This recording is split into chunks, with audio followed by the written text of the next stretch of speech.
Here is a character who caused immense destruction in the story without ever casting a single killing curse. Without Peter Pettigrew, the Dark Wizard would have died in that forest. Harry Potter would have grown up with his parents, and his godfather would have lived a free man. Everything that went wrong in this story can be traced back to this one snivelling coward. Today, we will break down exactly why he became a traitor, how deep his betrayal went, and what his chilling fate was in the original text. Let us start from the beginning, because understanding why Peter turned evil requires knowing who he was before he switched sides. When Peter arrived at the magical school, he was sorted into a house meant for the brave and daring. Even the other characters in the story seem very puzzled by that strange outcome. Peter was timid, average in magic, and entirely focused on attaching himself to stronger people. During his time at school, those stronger people were his 3 best friends. Together, the 4 of them formed a famous and mischievous group of pranksters. 2 of these friends were the loud and charismatic leaders, while the 3rd was the quieter and more moral friend. Peter was basically just there to laugh at their jokes, flatter them constantly, and tag along on every single adventure, without ever leading anything himself. However, the dynamics inside this friendship make his story much more complicated. Within that group, not everyone was treated equally, and one of his friends apparently had very little respect for Peter. This friend would mock him and treat him dismissively, while Peter would just laugh it off in public and act like everything was perfectly fine. Deep down inside, his dark resentment was building quietly for many years. And that hidden anger is a major key to understanding everything that came next. After the friends graduated from school, the massive wizarding war against the Dark Lord was in full swing. All 4 of the friends were initially on the right side and fought bravely against the evil forces. But Peter always gravitated toward the strongest person in the room as a basic survival instinct. As the war dragged on, he made a cold calculation about who would actually win, and he firmly concluded that the dark side was the most powerful force. Based on that cowardly choice, Peter secretly switched sides and became a hidden spy while still pretending to be loyal to his old friends. When the Dark Lord needed to find the Potter family, Peter willingly handed them over without hesitation.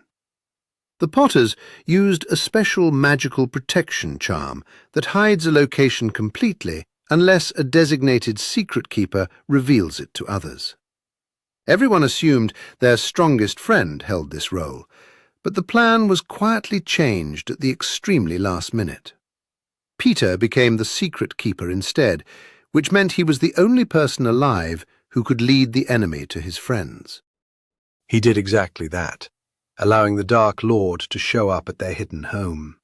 The evil wizard murdered the parents and left the baby boy with his famous lightning scar. This is where his second betrayal kicks in, and it is almost as impressive in its sheer viciousness. His old friend immediately suspected Peter, tracked him down, and confronted him face to face on a crowded public street. Peter instantly understood that he was about to be exposed, so he made a calculated move of pure cowardice. He screamed out loud that his friend was the real traitor and pointed the finger directly at his angry accuser. Peter then used his wand to trigger a massive explosion that killed 12 non-magical people standing nearby. In the bloody chaos, he cut off his own finger to fake his death, transformed into a rat, and vanished deep into the city sewers. His innocent friend was arrested at the scene, convicted without a fair trial, and thrown into the wizard prison for life. Peter walked away completely clean and free of any terrible consequences. For 12 long years, Peter lived his life as a simple rat to avoid detection. He eventually ended up as a family pet, first belonging to an older brother before being passed down to the youngest boy. He had every intention of living out his remaining days completely safe, perfectly hidden, and entirely forgotten by the magical world. But then a family photograph appeared in the daily newspaper after a prize win, and the image clearly showed the rat sitting on the boy's shoulder. That specific newspaper made its way into the wizard prison, where his framed friend saw it and recognized him immediately. This sudden recognition set off the entire chain of events where the innocent man escaped and finally tracked Peter down. Inside a haunted shack, the ugly truth finally came out in front of the three young heroes. Peter was fully exposed as the real traitor, and it looked like true justice was finally going to be served. However, the young boy intervened and stopped the two men from killing Peter right then and there. The boy argued passionately that his father would never have wanted his best friends to become cold-blooded killers. Because of this mercy, Peter managed to escape in the ensuing chaos and slipped away into the night once again. This time he went directly looking for his dark master in the foreign forests. He had heard strange rumours that animals entering a particular area were completely disappearing, and he understood exactly what that meant. Peter found his master surviving in a diminished form and became his first loyal servant on the long road back to power.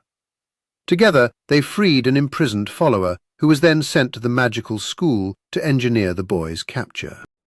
At the conclusion of a major magical tournament, Peter performed a dark resurrection ritual in a creepy graveyard. He literally sacrificed his own hand to give his master a physical body again, receiving a magical silver hand as a replacement. But after this resurrection, Peter found that his usefulness to the dark side had essentially evaporated. The truly powerful and dangerous dark wizards came flooding back, and Peter was quickly shoved aside. He was given humiliating jobs like guard duty, running small errands, and watching over helpless prisoners. He ended up stationed at a grand manor house, serving whoever was strongest and getting nothing but scraps in return. Then came his final scene, which is exactly where the film adaptations completely stripped out a deeply haunting moment. When the young heroes attempted to escape their basement prison, Peter confronted them and momentarily held the upper hand. Peter had the absolute power to kill the boy right there on the spot. But he suddenly hesitated and stopped. Something flickered deep inside him, showing a brief ghost of the good person he might have been. The reason for this hesitation is deeply poetic and traces back to their previous encounter. Years earlier, the boy had saved Peter from being executed, and now Peter simply could not go through with the murder. Unfortunately, the magical silver hand given to him by his master had a dark will of its own. When Peter showed sudden mercy and chose not to kill, the hand interpreted that hesitation as a direct betrayal. The silver hand immediately turned on Peter and violently strangled him right there on the basement floor. He could not stop it or release its grip, meaning he was ultimately killed by a dark gift from his master. He was brought down, in the end, not by his enemies, but by the one single moment of human decency he ever managed to find. The film versions show absolutely none of this, as he merely gets stunned and then simply disappears from the story. But in the original text, his death is almost poetically constructed from start to finish. He spent his entire life running toward power and betraying everyone who trusted him in that relentless pursuit. The terrible power he always worshipped literally killed him the very moment he showed a tiny bit of weakness. There is something both deeply tragic and completely fitting about that violent end.